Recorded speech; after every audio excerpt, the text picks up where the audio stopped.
मित्रांनो, आपलं सर्वांचं या ठिकाणी स्वागत आहे. आपण टी.ई.टी. ची तयारी करतोय आणि आजचा आपला जो घटक आहे तो आहे अध्ययन प्रक्रिया. बघा, अध्यापन शास्त्रामधलं सगळ्यात बेसिक तत्व जे आहे ना ते अध्ययन आहे. विद्यार्थी अध्ययन करतायत. मग याच्यामध्ये नेमकं आपल्याला काय काय बघायचंय? अभ्यासकट्टा ऍप्लिकेशनवर आपण टी.ई.टी. ची बॅच चालवतो आहोत. खूप सारे जण जॉईन झाले. नवीन असाल, ऍप डाउनलोड करून घ्या. डिस्क्रिप्शन बॉक्स मध्ये लिंक आहे किंवा प्ले स्टोअरला जा, अभ्यासकट्टा सर्च करा.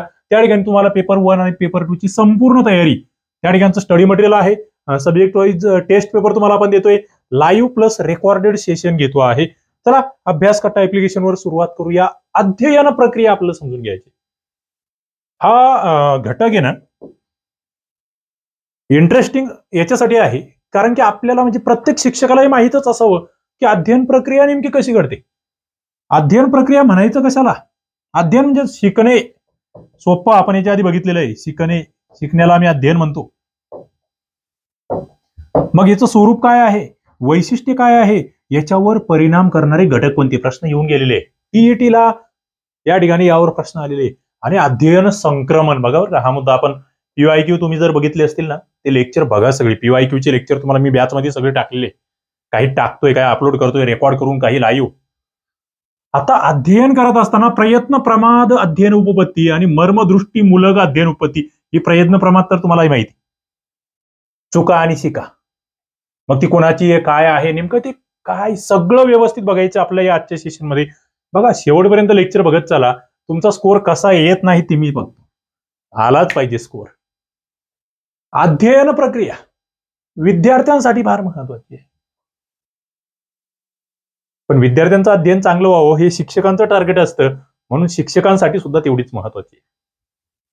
आता कशासाठी करतो आपण अध्ययन? विद्यार्थी ज्ञान मिळवायचंय, माहिती मिळवायची आहे, परीक्षेमध्ये यश संपादन करायचंय, चांगल्या अभ्यासाच्या सवयी आत्मसात करायच्या आहे, शैक्षणिक प्रगती, व्यावसायिक प्रगती, उदरनिर्वाह, राहणीमानाचा दर्जा, यशस्वी व्यक्ती होणं, सुखी आणि समाधानी जीवन, व्यक्तिमत्व विकास, या सगळ्यासाठी आपण अध्ययन करत असतो. म्हणजे फक्त विद्यार्थीचं अध्ययन करतात असं आहे का?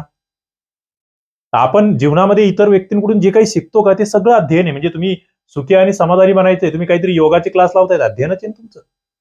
तुम्ही चांगलं काहीतरी कोणाचं तरी बघतायत, एखाद्या चित्रपटामधलं हिरो बघतायत, तसं राहण्याचा प्रयत्न करतायत, अध्ययनच आहे तुमचं. ते शिकतोय आपण, एखादं स्किल ऍक्वायर्ड करतोय, उदरनिर्वाहासाठी काहीतरी शिकून घेतायत तुम्ही, महत्वाचं हे सगळं. पुढे जातो मी. आता अध्ययन प्रक्रिया म्हणजे नेमकं काय, याची कन्सेप्ट काय आहे?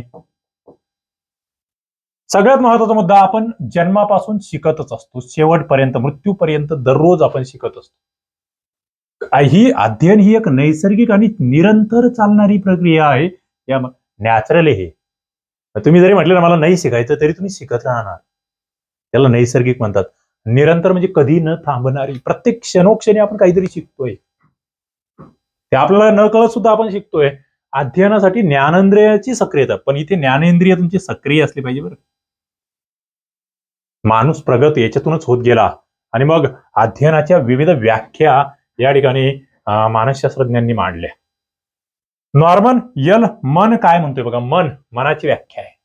नॉर्मन मन, परिस्थितीला प्रतिसाद देताना केलेलं कायम स्वरूपाचं समायोजन म्हणजे अध्ययन. सगळ्यात महत्वाचं, आपण ना परिस्थितीला प्रतिसाद देत असतो. म्हणजे तुमच्या समोर कुत्रा आला, तो भुंकत तुमच्यावर येतोय, तुम्ही पळणार, काहीतरी करणार.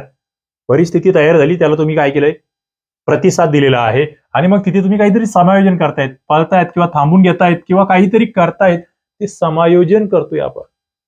ते म्हणजे अध्ययनाचे. ते एखादं संकट आलं, आपण त्याला तोंड देतोय, म्हणजे ती परिस्थिती आहे, त्याला तोंड देणं समायोजन करतोय, अध्ययन करतोय. मर्फी काय म्हणतोय, अध्ययन म्हणजे वर्तन आणि अवबोध या दोघांमधली सुधारणा. बघा, अध्ययन करतोय म्हणजे आपल्या वर्तनामध्ये सातत्याने बदल होत असतात, आपले अवबोध बदलत असतात. बघा, हा अवबोध हा शब्द आपल्यासाठी वेगळा आहे, बरोबर आहे. वर्तन म्हणजे बाहेरून दिसतं येते, पण आपल्या मनामध्ये जे घडतंय आतून, आपली जी जाणीव आहे, आपली जी समज आहे, तेही आपण एक्सपिरियन्स वाढत जातात ना आपलं काहीतरी अनुभव आले आधी, ते त्याला अवबोध म्हणताय. तर दोन्हीमध्ये सुधारणा होणे, सुधारणा होत असेल तरच अध्ययन आहे. आणखी बिघडत असेल ना, त्याला अध्ययन नाही म्हणणार तुम्ही. क्रो अँड क्रो काय म्हणतोय, सवयी, ज्ञान, अभिवृत्ती यांचं संपादन म्हणजे अध्ययनामध्ये काहीतरी संपादित कर. चांगल्या सवयी, काहीतरी ऍडिशनल नॉलेज तुम्ही मिळवतायत. तुम्ही एखादा युट्यूबचा व्हिडिओ बघतायत, एखाद्या ठिकाणी जाऊन नाटक बघतायत, एखादा मूव्ही बघतायत, ज्ञान वाढतंय आणि अभिवृत्ती, काही चांगल्या तुम्ही सवयी, चांगल्या कला, चांगले छंद जोपासतायत. अध्ययनाची रे, अध्ययनाचं आहे. म्हणजे काय म्हणता येईल, अध्ययन म्हणजे व्यक्तीने आपला परिसर आणि परिस्थितीनुसार, बघा का, परिसर आणि परिस्थितीनुसार स्वतःमध्ये जाणीवपूर्वक घडवून आणलेला शाश्वत स्वरूपाचा बदल. बघा, फार महत्वाचं आहे. सगळ्यात महत्वाचा मुद्दा इथे जाणीवपूर्वक करावं लागतं बरं. हे आपोआप घडलंय, मी झोपा काढतोय आणि मग माझ्या वर्तनात अजिबात. जाणीवपूर्वक आणि सगळ्यात महत्वाचा शाश्वत हा शब्द इथे महत्वाचा आहे की तो टिकणारा बदल येतो, त्याला अध्ययन म्हणायचं. एक दिवस तुम्ही म्हटले नाही मला असं करायचं, दुसऱ्या दिवशी पुन्हा 0, नाही झालं तुमचं अध्ययन. शाश्वत असलं पाहिजे. आता यामध्ये शारीरिक सुद्धा आणि मानसिक सुद्धा दोन्ही कृती बरं, फक्त शारीरिकच नाही, ते टिकाऊ स्वरूपाचं असतं. सगळ्यात महत्वाचं शाश्वत साठी हे परिवर्तन टिकाऊ हा शब्द आहे. त्याचं ज्ञान, त्याची अभिवृत्ती, त्याचे मूल्य, त्याचे कौशल्य यामध्ये बदल होतो आणि ते वर्तनातून दिसतो. त्याला प्रतिबिंबित होणं म्हणतो आम्ही. म्हणजे त्याच्या वर्तनामध्ये, त्याच्या ज्ञानात्मक, भावात्मक आणि क्रियात्मक तिन्ही क्षेत्रातून हे बदल घडून येताना आपल्याला दिसतात. बघा बरं, वर्तनामध्ये घडतायत, ज्ञानामध्ये घडतायत, भावामध्ये घडतायत आणि क्रियामध्ये घडतायत. क्षेत्र वेगवेगळे, सगळ्या ठिकाणी बदल घडतायत. ज्ञानात्मक क्षेत्रातले बदल कशाला म्हणायचं बघा. आता या प्रत्येकाचा पुन्हा एक वेगळा अर्थ आहे. प्रत्येक शब्द आम्हाला व्यवस्थित समजून घेतला ना तर मजा येते. ज्ञानात्मक बदल घडतोय म्हणजे काय होतंय, त्याच्या विचारशक्तीचा विकास होतोय. त्याला जे ज्ञान भेटतंय का त्याच्यातून त्याची विचार डेव्हलप होतात. बघा, हा विचार हा शब्द किती मोठा आहे ते तुम्हाला कळेल हळूहळू. तुमचे विचार ठरवतात तुम्ही कोण म्हणणार. आधी आपल्या डोक्यात विचार कर, पण ते विचार येतात कुठून, ते ज्ञानातून येतात. तुमच्याकडे नॉलेज असेल तरच विचार येणार. तुम्ही कधी एखादा म्हटलं मला IAS बनायचं, त्याचा विचार कधी येणार माहिती का. त्याने IAS बद्दल ज्ञान घेतलं, IAS कसा असतो, त्याला काय पॉवर आहेत, त्याला ते ज्ञान भेटलं तर तो विचार करणार ना मला IAS बनायचंय. म्हणजे ज्ञानात्मक क्षेत्र म्हणजे विचारशक्ती, आधी त्याची विचार डेव्हलप होणं म्हणजे ज्ञान. पुढे भावात्मक मध्ये काय होतंय बघा, भावात्मक शब्दातच आहे, त्याच्यामध्ये भावना आहे व्यक्तीच्या, संस्कार, आवडी निवडी, अभिवृत्ती यात होणारे बदल म्हणजे भावात्मक बदल. हे दिसत नाही वरून, पण हे फार मोठा या ठिकाणी इफेक्ट पाडतात मानवी वर्तनावर. आता तुम्ही म्हणाल क्रियात्मक काय, हे दिसणार आहे. त्याच्या शारीरिक हालचाली ज्या आहेत, तो सकाळी लवकर उठणं असेल किंवा त्याचं पळणं असेल, व्यायाम असेल किंवा त्याच्या लकबी असेल, जे काही दिसतं त्याच्या शारीरिक हालचाली, ते झाले त्याच्या क्रियात्मक क्षेत्रातले त्याचे बदल. बघा, या पद्धतीचे बदल होणं म्हणजे अध्ययन घडणं. हे होत असेल तुमच्यामध्ये हे बदल तर समजायचं आपण अध्ययन घडतंय. हे बदल कायमस्वरूपी असले पाहिजे, ते टिकाऊ असले पाहिजे. फक्त एका दिवसापुरतं काहीतरी झालंय त्याला आम्ही अध्ययन म्हणणार नाही. बरं, मग अध्ययन प्रक्रिया कशी घडून येते, स्वरूप काय. पहिला मुद्दा साध्य. आम्हाला ध्येयापर्यंत जायचंय. अध्ययन म्हणजे काय, आम्हाला ध्येय गाठायचंय. प्रत्येक व्यक्तीसमोर एखादं ध्येय आहे, ती व्यक्ती ते शिकते, पण त्याला ते साध्य झालं ना तरच ते अध्ययन घडून येणार, अन्यथा नाही. फायनल टार्गेट कम्प्लीट झालं पाहिजे तुमचं. ते लहान लहान लहान लहान टार्गेट असतात काहीतरी, ते साध्य, त्याच्याशिवाय अध्ययन घडून येत नाही. पुढे आहे प्रेरणा. अध्ययनासाठी प्रेरणा आवश्यक आहे, त्यामुळे व्यक्ती अध्ययन करण्यास उद्युक्त होते. बघा, प्रेरणेतून उद्युक्तता आहे आणि ते साध्यापर्यंत जाण्यासाठी ते प्रयत्नशील आहे. प्रेरणा फार महत्वाची आहे. तुम्ही म्हटले मला अभ्यास करायचा, मला शिक्षक बनायचे, तुमच्या डोक्यात आधी असलं पाहिजे ना मला शिक्षक बनणं आहे, भेटलेले असले पाहिजे ना. तर मग आपोआप तुम्ही लेक्चर करणार आहात, आपोआप पुस्तक वाचणार आहात, आपोआप वेळ देणार आहात. नाहीतर मग एखाद्याला रील्स बघायला वाटेल, एखाद्याला फेसबुकच्या याच्या त्याची जाऊन पोस्ट बघायला वाटतील. पण डोक्यात असेल नाही मला शिक्षकच बनायचंय, तर ती प्रेरणा जी आहे ना तुमची, ती तुम्हाला अध्ययनासाठी महत्वाची आहे. शोधात्मक हालचाल. आता तुम्हाला एकदा प्रेरणा मिळाली की चला मला शिक्षक बनायचंय, मग मी त्यासाठी शोधात्मक हालचाल, मी पुस्तक आणणार, मी क्लासेस बघणार, मी प्रश्नपत्रिका बघणार. हे झाले तुमच्या ती मार्ग जे आहे ना त्या साध्यापर्यंत जाण्यासाठी, त्या मार्गाचा शोध तुम्ही घेतायत. बघा, साध्य काय तुमचं, शिक्षक बनणे हे तुमचं साध्य आहे, बरोबर. शिक्षक बनायचं हे साध्य आहे.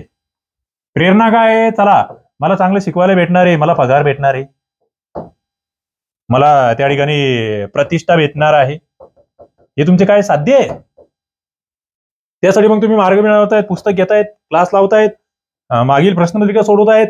ओके, ते झालं तुमच्या शोधात्मक हालचाली. बघा अध्ययन कसं घडत येतं, मी आता उदाहरणच तुमचं देतोय, कारण शिकवायचंच तुम्हाला शिक्षकांना आहे. समायोजन काय करतो इथे? समायोजन साधल्या जातं या ठिकाणी. अध्ययन करतायत, काहीतरी समायोजन साधले जाणार आहे. पुढे आवर्तन विस्मरण टाळायचंय, त्यासाठी जी काही तुम्ही उजळणी करतायत ना, आता तुम्ही म्हटले समायोजन म्हणजे मी विषय वगैरे आहे त्याचं प्लॅनिंग करतोय, आपण अभ्यास करताना प्लॅन करतोय, म्हणजे लहान विद्यार्थ्यांसाठी हेच आहे, तुमच्यासाठी तेच आहे. ते प्लॅनिंग म्हणजे समायोजन झालं, मला या वेळेत हा अभ्यास करायचा आहे. आणि नंतर मग तुम्ही त्याचे उजळणी करणार. अरे एकदा वाचल्यावर माझ्या लक्षात राहत नाही, मानसशास्त्र माझ्या डोक्यात घुसत नाही, अध्यापनशास्त्र घुसत नाही, मी रिव्हिजन करणार, मी नोट्स काढणार. त्याच्यानंतर मर्मदर्शने, मर्म जाणून घ्यायचं त्याच्यामधलं, म्हणजे ते ज्ञान समजून घ्यायचंय, मनन चिंतन ते करायचंय, मर्म जाणून घेणं, त्याच्यात पूर्ण स्वतःला झुकून द्यायचंय. त्याच्यानंतर आहे वर्तनाची पुनर्रचना. शिकत असताना आपले अनुभव जसे उन्नत होत जाईल तसं मग आपल्या वर्तनामध्ये बदल होत जाईल. तुम्ही शिक्षक आहे, तुमच्या लक्षात आलं की अध्ययन प्रक्रिया अशी चालते, मग तुम्ही विद्यार्थ्यांना शिकवताना त्या पद्धतीने लक्ष देणार आहे. बघा प्राणी मात्रांना शिकवण्याची गरज नसते. सुरवंटाने स्वतःभोवती विणलेल्या कोशातून फुलपाखरू बाहेर पडतं, हे फुलपाखराचं बाहेर पडणं आपोआप घडतं. चिमणीचं घरटं बांधणं आपोआप घडतं. गायीचे रवंत करणे शिकवायची गरज नाही. पक्ष्यांचे घरटे घालणं, अन्न मिळवणं, तानेबाळाने वस्तू चोखणं, या नैसर्गिक प्रक्रिया आहेत. म्हणजे काही गोष्टी अशा असतात जिथे अध्ययनाची गरजच नाही, आपोआपच शिकून जाते व्यक्ती. नैसर्गिक प्रक्रिया त्याला म्हटले. बरं आता स्वरूप आम्हाला कळालं, वैशिष्ट्य काय? म्हणजे अध्ययन प्रक्रिया नेमकी असते कशी, त्याची वैशिष्ट्य तुम्हाला विचारले तर ती एक मूलभूत प्रक्रिया आहे, जी की बघा मूलभूत, जी की मानवाची प्रगती घडवून आणते. ही एक मनोशारीरिक प्रक्रिया आहे, जी इंद्रियांची सक्रियता दाखवते. बघा बरं, आणि निरंतर चालणारी प्रक्रिया आहे, सातत्याने चालू राहते, हेतू प्रधान आहे, काहीतरी उद्देश आहे, काहीतरी हेतू आहे. निश्चित अशी क्रमबद्धता याच्यात क्रमाने करावं लागतं तुम्हाला अध्ययन, असं काही पुढे मागे नाही. आधी तुम्ही म्हटले मी पुस्तक वाचतो, नंतर मग PYQ बघतो, तसं चाललं. आता तुम्हाला प्रश्नपत्रिका बघावं लागतील ना, तुमच्या भाषेत सांगतोय. आंतरिक आणि बाह्य इथे प्रेरणा आवश्यकच आहे, त्याशिवाय होणारच नाहीये. तुम्हाला वाटतच नाही मी शिक्षक झालो पाहिजे, तुम्ही कशाला अभ्यास करणार? तो फक्त फॉर्म भरून काही फायदा नाही होत. तर तो एक मुद्दा आहे. अपेक्षित वर्तन बदल घडून येतात अध्ययनातून.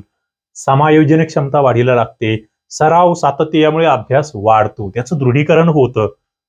पुढे वर्तनातील बदल हे प्रगतीच्या स्वरूपाचे असतात, निगेटिव्ह बदल नाही चालणार. तुमचं वर्तन हे पॉझिटिव्ह झालं पाहिजे, काहीतरी त्याच्यातून चांगल्या सुधारणा झाल्या तर त्याला अध्ययन म्हणायचं, अन्यथा नाही.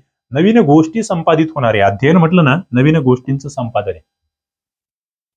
बघा नवीन गोष्टी संपादित होणार. ज्ञाता म्हणजे जो अध्ययन करणारा आहे तो, ज्ञेय अध्ययन करायची गोष्ट, तुम्हाला जे शिकायचंय ते ज्ञान जे अध्ययनातून संपादन झालेलं आहे, या 3 गोष्टी. म्हणजे अध्ययनामध्ये 3 गोष्टी असतात. कोणत्या असतात? एक असतो ज्ञाता, म्हणजे विद्यार्थी. आपल्या समोर तुम्ही शिक्षक आहे, तुमच्या समोर जो विद्यार्थी आहे ना, तो ज्ञाता आहे. त्याला जे शिकायचंय का ते म्हणजे ते ज्ञेय, त्याचा जो काही सिलेबस आहे तो ज्ञेय आहे, आणि त्याला जे काही संपादित होणार आहे ते ज्ञान आहे. बघा ज्ञाता, ज्ञेय आणि ज्ञान, काय भारी कन्सेप्ट आहे. या शिकून घेण्याची गरज आहे तुम्हाला, तुम्ही भावी शिक्षक आहात. पुढे अध्ययनाने प्राप्त झालेल्या ज्ञानाचा उपयोग दुसऱ्या प्रकारच्या अध्ययनात करता येतो. यस, आणि आकलन क्षमता वाढते. अध्ययनातून आकलन क्षमता वाढते. बघा आता अध्ययनावर कोणते घटक परिणाम करतात, फार महत्वाचं आहे. म्हणजे चांगलं अध्ययन व्हायचं असेल, परिणामकारक अध्ययन व्हायचं असेल, तर काही घटक आहे जे आम्हाला माहित असले पाहिजे, ते परिणाम करतायत. त्यामध्ये काही आंतरिक असतात आणि काही बाह्य असतात. आंतरिक आणि बाह्य या शब्दाची वेगळा अर्थ सांगण्याची गरज नाही. आंतरिक मध्ये वय येतं, जे की कोणी बदलवू शकत नाही. जो वयोगट आहे त्या वयोगटानुसार त्या गोष्टी बदलणार. परिपक्वता किती आहे तुमची, प्रेरणा कशी भेटलेली आहे, अवधान आणि अभिरुची काय म्हणते, इच्छाशक्ती काय म्हणते. बघा आंतरिक घटक आहे वय, परिपक्वता, प्रेरणा, अवधान, अभिरुची, इच्छाशक्ती. बाह्य घटक आहे कौटुंबिक आणि सामाजिक पार्श्वभूमी कशी, तुम्ही कोणत्या वातावरणात वाढलेले. बाह्य घटक म्हणजे वातावरण. पूर्वानुभव तुम्हाला कसे, तुम्ही याच्या आधी किती अभ्यास केलाय, तुमचं याच्या म्हणजे एखादा मुलगा 5वी मध्ये तुम्ही घेतलाय, पण 4थी पर्यंत तो कोणत्या शाळेत शिकला, त्याचं पूर्व ज्ञान किती आहे ते महत्वाचं. योग्य वातावरण, आशयाचं स्वरूप सुद्धा आणि अध्ययन पद्धती बाह्य घटक आहे. आशय एखादा कठीण असेल, विज्ञान विषय शिकवायचा आहे, विषय वेगळा आहे, इतिहास शिकवताना आशय वेगळा आहे, म्हणजे आशय बदलतोय.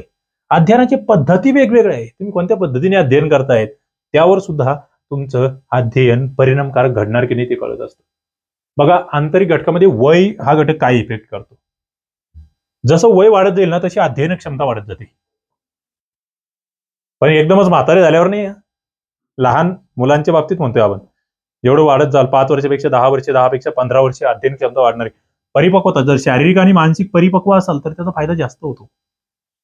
एखादं असं बारकं हाडकं बाळ आहे, हे आहे, विद्यार्थी आहे, त्याला बसताना त्याचं कंबर दुखतंय, डोळे दुखतायत, कसं अध्ययन करणार? आणि तोच एखादा चांगला तिथे व्यायाम करणारा मुलगा आहे, फिट आहे शरीराने, तो त्याचं अध्ययन चांगलं होईल ना. प्रेरणा आहे, स्वतः शिकण्याची उर्मी आहे का? उर्मी हा शब्द फार महत्वाचा.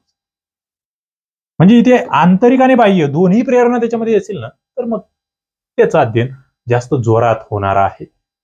पुढे अवधान आणि अभिरुची, त्याला आवड आहे का? तर आपल्याला एखादा विषय शिकायचा आणि त्याची आवड असेल, जास्त मेहनत करायची गरज नाहीये. त्याच्यानंतर इच्छाशक्ती आहे, इच्छा असेल तर कृती घडते. थकवा आणि कंटाळा यामुळे गतिशीलता क्षीण होते, पण इच्छा असेल ना थकवा लवकर येत नाही, कंटाळा लवकर येत नाही. पुढे आहे बाह्य घटक, ते म्हणजे कौटुंबिक व सामाजिक पार्श्वभूमी. बघा, विद्यार्थ्याची कौटुंबिक आणि सामाजिक पार्श्वभूमी त्यामध्ये काय येतं बघा. संस्कृती कशी येते त्याला, तुमची भाषा, आर्थिक परिस्थिती, भौतिक साधने, वडीलधाऱ्यांचे शिक्षण, संस्कार, अशा अनेक बाबी आहेत. बघा, संस्कृती, भाषा, आर्थिक परिस्थिती, एखादा गरीब विद्यार्थी आणि एखादा श्रीमंत विद्यार्थी, फरक पडणार आहे ना अध्ययनावर. बाह्य घटकामध्ये भाषा त्या ठिकाणची कशी आहे तो मुद्दा आहे. पूर्वानुभव, ज्या विषयाचे अध्ययन करायचे आहे त्या संबंधीचे पूर्वज्ञान जर असेल तर पुढील अध्ययन कृती ज्या आहेत त्या सहज होणार आहे. पुढे आहे योग्य वातावरण, अध्ययनपूरक वातावरण जर असेल, चांगलं वातावरण असेल, सहजपणे अध्ययन घडून येणार. वातावरण कसं ते फार महत्वाचं आहे. आशय कसा आहे, आशय जर सोपा असेल तर काम सुकर होणार आहे. आशय क्लिष्ट असेल तर त्या ठिकाणी अडथळा तयार होणार आहे, हे तुम्हाला माहित असलं पाहिजे.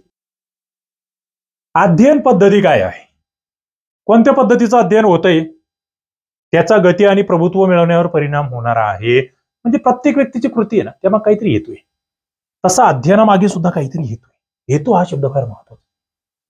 म्हणजे एखादी व्यक्ती संगणक शिक्षण घेत असेल, त्याला काहीतरी व्यवसाय करायचा, मग ते फक्त संगणक हाताळता येणं म्हणजे तेवढंच त्याचे येणार नाही. मग त्याला त्या ठिकाणी सॉफ्टवेअर वापरता येतात का, इतर काही गोष्टी जमतायत का, तेही या ठिकाणी महत्वाचं आहे. अध्ययनामध्ये एकाग्रता, चिकित्सक विश्लेषण, अशा मानसिक आणि बैठक, चपलता, तंदुरुस्ती, अशी शारीरिक प्रक्रिया सुद्धा हे त्याच्या मागचे म्हणजे बॅकग्राऊंड आहे. हे ज्यांचे चांगले असेल ना, आता एखादं बघा, तुम्ही लेक्चर बघताय, तुम्ही एखादं पुस्तक वाचताय, तुमची एकाग्रता जर चांगली असेल ना, तुम्ही इतरांच्या पुढे जाणार आहे. त्या ठिकाणी तुम्हाला इतरांपेक्षा चांगले आउटपुट तुमच्या अध्ययनातून भेटणार आहे. तुम्हाला मी सांगितलं, तंदुरुस्ती एखादी व्यक्तीची, बैठक चांगली असेल तर सुरुवातीला अडथळे येणार. कोणतेही अध्ययन करा, तुम्ही कोणती गोष्ट नवीन शिकतायत, सुरुवातीला अवघड जाणार, मात्र नंतर त्या सहजपणे होणार आहे. सुरुवातीला प्रवृत्ती मिळवताना जे काही तुम्हाला करावं लागणार आहे, धडपडी वगैरे, त्याला समायोजन हा शब्द वापरलेला आहे यांनी, समायोजन. मग संगणक शिकायचं आहे, त्याची रचना, प्रक्रिया, कमांड सुरुवातीला तुम्हाला शिकून घ्यावं लागेल ना, समायोजन करावं लागेल. आणि मग ते सगळं समजून घेणं, त्याचे परस्पर संबंध, आकृतीबंध, त्याला मग मर्मदृष्टी असा एक शब्द दिलाय. आणि या प्रत्येकामागं प्रेरणा आहे. काही लोक खूप कमी शिकलेले तरी खूप मोठे झाले. प्रेरणा, सतत काहीतरी शिकण्याची उर्मी, स्वप्रगती, सक्षम होणे, आनंद मिळवणे, पदवी घेणे, या सगळ्या बाबी प्रेरणांमध्ये येतात, माहीत असलं पाहिजे. आता अध्ययन संक्रमण कशाला म्हणायचं, फार महत्वाचा मुद्दा आहे. याच्यावर प्रश्न आलेले आहेत मला. ही कन्सेप्ट व्यवस्थित समजून घ्या. संक्रमण म्हणजे ना एका ठिकाणाहून दुसऱ्या ठिकाणी जाणं. सोप्या भाषेत आपण विज्ञानातही बघितलेलं आहे, ऊस नदीचं संक्रमण होतंय. आता इथे जर बघितलं म्हणजे स्थलांतर होणं. आता इथे अध्ययनामध्ये अनुभव जो आहे का तो स्थलांतरित होणं, एखाद्या परिस्थितीमध्ये मिळवलेलं ज्ञान, कौशल्य, तंत्र हे दुसऱ्या परिस्थितीमध्ये त्याचा वापर होणे थोडक्यात. मग तो एकतर अनुकूलही होऊ शकतो, तो प्रतिकूलही होऊ शकतो, किंवा तटस्थ सुद्धा होऊ शकतो. संक्रमण 3 पद्धतीचं असू शकतं. एका ठिकाणी तुम्ही शिकलेले स्किल आहे, त्याचा एका ठिकाणी चांगला परिणाम, वाईट परिणाम किंवा काहीच नाही होणार असंही होऊ शकतं. मग बघू आपण. बघा, याच्यावर खूप जास्त प्रश्न तुम्हाला प्रत्येक परीक्षेला जवळपास टीईडीला प्रश्न आले संक्रमणावर. हे नीट आणि हे समजण्यासारखं सोपं आहे, फक्त आपल्याला ते उदाहरण वगैरे लक्षात घ्यावं लागतील. धन संक्रमण आपण प्रश्न बघितलेले आहे, प्रश्नपत्रिका बघा तुम्ही, तुम्हाला प्रश्न दिसतील. सगळ्यात महत्वाचं धन म्हटलं ना, एका परिस्थितीत शिकलेलं अध्ययन आहे ना, दुसऱ्या परिस्थितीमध्ये त्याचा अनुकूल परिणाम होत असेल तर धन संक्रमण आहे. किंवा एका ठिकाणचं ज्ञान दुसऱ्या ठिकाणी उपयुक्त ठरत असेल ना, तर धन संक्रमण आहे, लक्षात घ्या. सायकल चालवता आली की मोटरसायकल चालवता येईल. जे सायकल शिकलाय त्याला मोटरसायकल शिकणं सोपं आहे. ओके, तुम्ही गणित चांगलं असेल तुमचं तर भौतिकशास्त्र तुम्हाला सोपं जाणार आहे. दोन्ही उदाहरणं परीक्षेला आले, दोन्ही आले. आता ऋण कशाला म्हणणार तुम्ही? बघा, ऋण जर एका ठिकाणच्या ज्ञानाचा दुसऱ्या ठिकाणी विपरीत परिणाम होत असेल, प्रतिकूल परिणाम होत असेल, त्याला ऋण संक्रमण म्हणायचं. म्हणजे एखादी मराठी भाषिक व्यक्ती त्याला हिंदी भाषा जमेलच असं नाहीये. ओके, त्याच्या कानावर टाकून द्या असे आपण जर म्हणलो मराठीमध्ये, तर जरा उनके कान में तो डाल दो असे तो हिंदीत म्हणणार. म्हणजे तुम्हाला माहिती मग ती भांडी हिंदी म्हणतो आपण त्याला. त्याचा चुकीचा इफेक्ट होतोय. आंतरजातीय विवाह केलेल्या मुलीला सासरच्या प्रथा सांभाळणे कुठेतरी कठीण जातं. निगेटिव्ह ऋण संक्रमणाचं हे एक उदाहरण आहे. हे वेगळं आहे, लक्षात ठेवण्यासारखं आहे. पुढे शून्य संक्रमण आहे. म्हणजे अनुकूल किंवा प्रतिकूल काही परिणामच होणार नाही. एका ठिकाणच्या अभ्यासाचा दुसरीकडे काहीच शून्य संक्रमण आहे. म्हणजे गणिताचं तुम्ही किती भारी असाल गणितात, संगीतात त्याचा काही फायदा आहे का? त्याचा फायदाही नाही तोटाही नाही. तुम्ही मराठी व्याकरणाचे नियम शिकलेले आहात, तुम्हाला भौतिकशास्त्र त्याचा ना फायदा आहे ना तोटा आहे. ऋण ऋण हे शून्य शून्य संक्रमण, फायदा नाही तोटा नाही काही नाही. बरं, मग अध्ययनातून कोणत्या गोष्टी जाऊ शकतात एका ठिकाणून दुसऱ्या ठिकाणी? काय संक्रमित होतं? तर बघा, ज्ञानाचं संक्रमित होऊ शकतं. म्हणजे संस्कृत ज्ञान असेल मराठी आणि हिंदीला तुम्हाला या ठिकाणी सोपं जाणार आहे. मराठी हिंदी शिकणं तुम्हाला संस्कृत ज्ञानातून सोपं जाणार आहे. पुढे तंत्रे, पद्धती, कौशल्य ते सुद्धा संक्रमित होतात. म्हणजे तुम्ही तबला वाजवणं शिकलेले आहात, ते सुद्धा तुम्हाला ढोलकी वाजवताना उपयोगी ठरू शकतं, तबला वाजवलेलं. त्याच्यानंतर विशिष्ट दृष्टी आणि निष्ठा मूल्य, म्हणजे नेहमी खरे बोलणारा, कधीच खोटे बोलत नाही, चांगले आचरण करणारा, वाईट वागत नाही, ते सुद्धा इफेक्ट होत आहेत. संक्रमणातून काय फायदे होत आहेत बघा, संक्रमणाचे फायदे तुम्हाला सांगितले. म्हणजे एका ठिकाणचं दुसऱ्या ठिकाणी जाता येईल ना, मग नवीन कौशल्य, सामान्यीकरण, चांगले संस्कार, आत्मविश्वास, ध्येय प्रवणता, अभ्यासाविषयी आवडी, हे सगळं म्हणजे संक्रमण फार महत्वाचं आहे, हे तुम्हाला या ठिकाणी लक्षात येईल. आता पुढचा मुद्दा येतो अध्ययनाच्या उपपत्ती. अध्ययनासंदर्भात काही सिद्धांत मांडले. सिद्धांताला शब्द आहे उपपत्ती. दोन उपपत्ती या ठिकाणी आहेत. याच्या अनेक उपपत्ती आहेत, मात्र इथे दोन आपल्याला बघायचे आहे आणि मला वाटतं फार महत्वाचे आहे दोन्ही. ही प्रयत्न प्रमाण तर खूपच महत्वाची, तुमच्या आमच्या जीवनामध्ये सुद्धा हे फार महत्वाचं आहे. सायकल चालवणं, पोहणं, स्वयंपाक करणं हे आम्ही कसं शिकतो? चुकत चुकत शिकतो आम्ही. हे म्हणजे प्रयत्न प्रमाण. एडवर्ड ली थॉर्नडाईक लक्षात ठेवायचं. थॉर्नडाईक अमेरिकन मानसशास्त्रज्ञ, त्याने प्राण्यांवर प्रयोग केले. 1898 मध्ये अॅनिमल इंटेलिजन्स एक्सपेरिमेंटल स्टडीज नावाचं पुस्तक त्याने लिहिलं आणि त्याच्यात हा सिद्धांत मांडला. बघा, थॉर्नडाईक लक्षात ठेवायचं. प्रयत्न प्रमाद उपपत्ती. मग त्याचा हा प्रयोग फार गाजलेला आहे. कशाचा प्रयोग? या विचारला सुद्धा जातो हा प्रयोग. तो म्हणजे कशा पद्धतीने प्रयोग केला आहे त्याने, बघा त्याचा प्रयोग आपण समजून घेऊ. महत्वाचा आहे हा प्रयोग, याच्यावर आलेले प्रश्न. मांजरावरचा प्रयोग. प्रयत्न प्रमाद उपपत्तीमध्ये मांजर लक्षात ठेवायचं. ती मांजर होती मध्ये. मांजराला पिंजऱ्यात ठेवलंय. भुकेलेलं मांजर आहे. पिंजऱ्याबाहेर एका थाळीमध्ये मासे ठेवले. बघा, इथे हे मांजर आणि बाहेर मग मासे. त्याला अन्न मिळवायचंय, मासा खायचा आहे. ते कसं प्रयत्न करणार? ती मांजर अन्न मिळवण्यासाठी पिंजऱ्यामध्ये हालचाल करतं, इकडून तिकडून बाहेर पडण्याचा प्रयत्न करतोय. योगायोगाने काय होतं, त्याचा पाय पिंजऱ्यातल्या एका खटक्यावर पडतो आणि पिंजऱ्याचा दरवाजा उघडतो आणि मांजर बाहेर येतं. त्याला माहित नव्हतं कुठून उघडायचा दरवाजा, पण चुकून पडला पाय. प्रयत्न करत होता, चुकून पाय पडला, बाहेर आलं. आता मांजराला पहिल्या प्रयत्नात मासे मिळवण्यासाठी किती वेळ लागला? खूप जास्त लागला. आता पुढच्या वेळेस त्याने तशाच हालचाली केल्या, कमी वेळ लागला. त्याच्या लक्षात आलं, या खटक्यावर पाय दिला. आणि मग नंतर असं त्याला प्रॅक्टिस झाली, त्याला भूक लागली, ती जाणार, तिथे खटक्यावर पाय देणार, बाहेर येणार. म्हणजे बघा, चुकत चुकत शिकलं. प्रयत्न प्रमाद पद्धत जी आहे ना, ती ही आहे. याच्यामध्ये काय असतं? पण याच्यात पहिला मुद्दा याच्यामध्ये असं लागतं, ती प्रेरणा. आता इथे त्याचं अन्न मिळवायचं होतं, त्याला प्रेरणा होती, भूक होती. शोधनात्मक त्याला हालचाली करावं लागेल, उद्दिष्ट साध्य करायचंय, त्यासाठी तो पर्याय शोधू लागतोय, जसं आम्ही शोधतो. पुढे योगायोगाने यश मिळतं. बघा, सुरुवातीला आहे ना आपण काहीतरी टोले मारून बघतो, योगा वगैरे यश मिळतंय, अन्न मिळतंय, आणि मग ते यश प्राप्तीमुळे दृढीकरण होते. त्याला कळतं अरे घटका दाबला की यश मिळतंय, मग ते बस तेवढंच काम करायला लागतंय. 3 नियम याच्यातून त्यांनी मांडले, कोणी थॉर्नडाईकने. 3 नियम. प्रयत्न प्रमाणामध्ये पहिली गोष्ट तयारी. आधी शारीरिक मानसिक तयारी तर पाहिजे, तुमची धडपड करण्याची तयारी तर पाहिजे. सराव. दुसरं, वारंवार सराव करावा लागेल. आपल्याला अभ्यासामध्ये सुद्धा फार महत्वाचं आहे. या म्हणजे अभ्यासासाठी ज्या उपपत्ती मांडले आहे, ठीक आहे, मांजरासाठी कामाचं नाही, आपल्यासाठी कामाचं आहे. सरावामुळे आकलन होत आहे, कृती दृढ होते, आणि मग आहे परिणाम. सुखद अनुभव येत आहेत, यश मिळत आहे, आणि सतत या कृती केल्यामुळे दुःखद असणाऱ्या कृती या ठिकाणी टाळल्या जात आहेत, ते आम्हाला माहीत असलं पाहिजे. प्रयत्न प्रमादला आम्ही चुका आणि शिका उपपत्ती असं सुद्धा म्हणतो. म्हणजे अभ्यास करताना आम्ही शिकत असतो, पण त्यातून चुकत असतो, पण त्यातून आम्ही शिकत असतो, हे माहीत असलं पाहिजे. आता शिक्षणामध्ये काय महत्व आहे? प्रयत्न प्रमाद उपपत्तीचं शिक्षण फायदा काय शिक्षणामध्ये? तर सगळ्यात महत्वाचं आहे शारीरिक आणि मानसिक परिपक्वता विद्यार्थ्याची आहे का ती लक्षात घेण्यासाठी महत्वाचं आहे. सरावाचं महत्व याच्यातून कळतंय, प्रेरणेचं महत्व इथून कळतंय, सलोखा विद्यार्थ्यांमध्ये आणि शिक्षकांमध्ये असावा हे इथून कळतंय. आणि जर चांगलं यश मिळवलं ना, शिक्षकांनी विद्यार्थ्याचं कौतुक केलं पाहिजे, त्याला बक्षीस दिले पाहिजेत, हे या उपपत्तीतले हे निष्कर्ष आहे. ओके, ते शिक्षण क्षेत्रामध्ये फार महत्वाचं आहे. पुढे आहे मर्मदृष्टी मूलक अध्ययन उपपत्ती. काय? पहिला मुद्दा, मर्मदृष्टी म्हणजे काय?